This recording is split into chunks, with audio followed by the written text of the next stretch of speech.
બગદાણાની બબાલ હવે ધીમે ધીમે અલગ અલગ તાલુકાની અંદર પહોંચી રહી છે, અલગ અલગ ગામ સુધી પહોંચી રહી છે। હવે રાણપુર તાલુકાની અંદર આવેદનપત્ર આપવામાં આવ્યું છે। કોળી સમાજ હવે મેદાનમાં આવ્યો છે અને માંગ કરવામાં આવી છે કે જે સાચા દોષિત છે તેમની સામે ક્યાંક કડકમાં કડક કાર્યવાહી થવી જોઈએ અને એમની સામે ફરિયાદ નોંધાવી જોઈએ।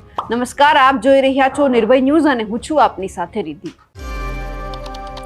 બગદાણાની બબાલ હવે ક્યાંક ઉગ્ર સ્વરૂપ ધારણ કરતી જાય છે। એક તરફ કોળી સમાજના જે આગેવાન છે બધા જ લોકો મુખ્યમંત્રીને મળ્યા હતા, રજૂઆત કરવામાં આવી હતી, પરંતુ હવે આ બધાની વચ્ચે હવે જે આખી આ બબાલ છે રાણપુર પહોંચી છે અને રાણપુર તાલુકા કોળી સમાજ દ્વારા બગદાણાના ગામમાં જે સેવક જે નવનીતભાઈ ઉપર હુમલો કરવામાં આવ્યો એમના જ વિરોધમાં મામલતદારને આવેદનપત્ર આપવામાં આવ્યું છે।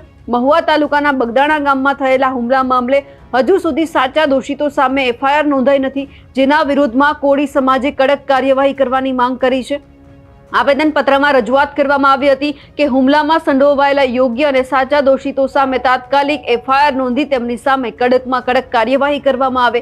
જો પ્રશાસન દ્વારા ન્યાયસંગત કાર્યવાહી નહીં કરવામાં આવે તો સમાજમાં અસંતોષ ફેલાવવાની ચિંતા વ્યક્ત કરવામાં આવી હતી।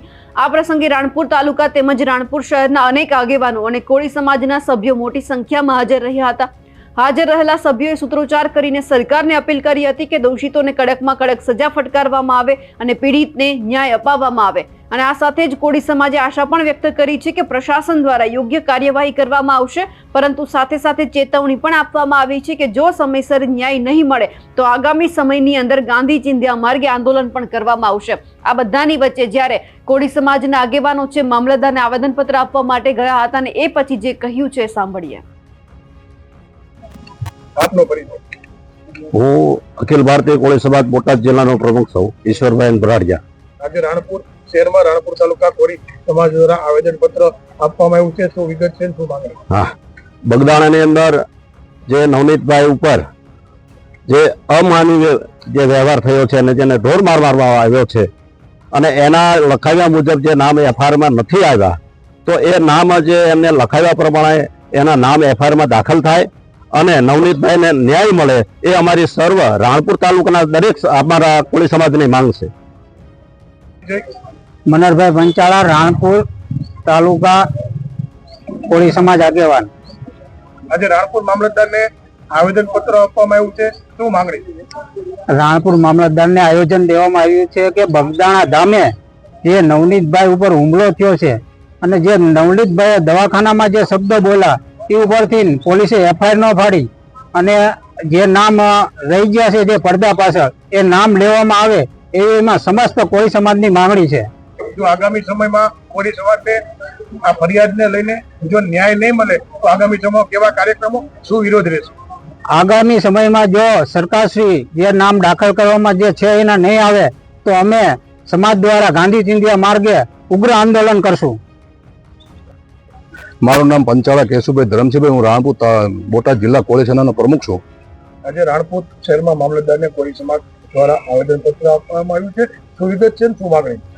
અમારે બગદાણા ગામની અંદર જે અમારા સમાજના નવનીતભાઈ ઉપર હુમલો કરવામાં આવ્યો, હુમલાની અંદર માયાભાઈ આયરના દીકરાનું નામ સંડવાયેલું હોય અને એ એફઆઈઆરની અંદર નામ ન સૂચવાનું હોય તો એના માટે એનું નામ એફઆઈઆરમાં સૂચવાય અને અમારા સમાજને કોળી સમાજ એમ ઠાકોર સમાજ રાણપુર તાલુકાનો સર્વ મળીને એનો ન્યાય માગવી છીએ। તો અમે એ માટે મામલતદાર સાહેબને આવેદનપત્ર આપ્યું છે અને સંઘવી સાહેબ તેમજ મુખ્યમંત્રીને અમારી એવી રજૂઆત છે કે નવનીતભાઈને ન્યાય મળે અને સાચા આરોપીઓને સજા મળે એવી માંગ છે અમારી। લખમણભાઈ મગનભાઈ મેટાળિયા, રાણપુર તાલુકા કોળી સમાજ આગેવાન। આજે રાણપુર તાલુકા કોળી સમાજ દ્વારા મામલતદારને આવેદનપત્ર આપ્યું છે, શું વિગત છે, શું માંગણી? બગદાણા જે નવનીતભાઈ ઉપર જે હુમલો થયો એ ખરેખર અમાન્ય છે, એને મેં વખોડી કાઢવી છે અને જે એફઆઈઆર નવનીતભાઈએ લખાવી એમાં જે શંકાને આધારે જે માણસો છે એના નામ નથી આવ્યા અને એના નામ આવે અને યોગ્ય એની તપાસ થાય અને એને નવનીતભાઈને યોગ્ય ન્યાય મળે એવી લાગણી અને માંગણી રાણપુર તાલુકાના સમસ્ત કોળીની છે। જે રીતે હવે આખી આ બબાલ રાણપુર તાલુકા સુધી પહોંચી ગઈ છે તેમને લઈ આપ શું માનો છો કમેન્ટ કરીને ચોક્કસથી જણાવજો. સાથે જ અમારી નિર્ભય ન્યૂઝ ચેનલને લાઇક, શેર અને સબસ્ક્રાઇબ કરવાનું ભૂલશો નહીં. નમસ્કાર.